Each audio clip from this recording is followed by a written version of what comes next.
Football এক অনিশ্চয়তার খেলা, আর এখানে মাত্র কয়েক মিনিটে বদলে যায় পুরো ম্যাচের গল্প।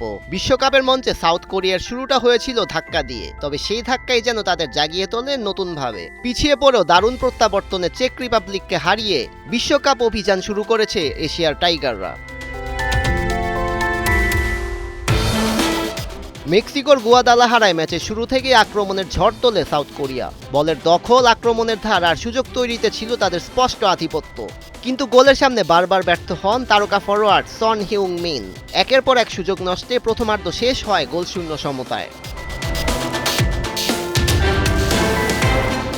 বিরতির পরও একই ছন্দে খেলতে থাকে কোরিয়ানরা, তবে ম্যাচের গতির বিপরীতে 59 মিনিটে এগিয়ে যায় চেকিয়া। ভ্লাদিমির চৌফালের লম্বা থ্রো থেকে উড়ে এসে দুর্দান্ত হেডে জাল খুঁজে নেন অধিনায়ক লাদিস্লাভ ক্রেইচি।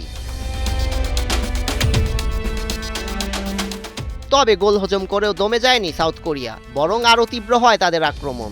67 মিনিটে গাংইনের পাস থেকে অসাধারণ এক চিপ শটে সমতায় ফেরান বাং হোয়াং ইন। এরপর ম্যাচে আসে নাটকীয় মোড়। 77 মিনিটে তোমাস শৌচেকের গোল অফসাইডে বাতিল হলে যেন ভাগ্য কোরিয়ার পাশে চলে আসে।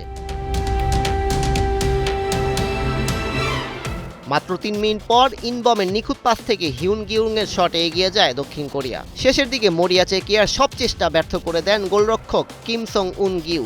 শেষ বাঁশি বাজার সঙ্গে সঙ্গে উল্লাসে ফেটে পড়ে সাউথ কোরিয়া।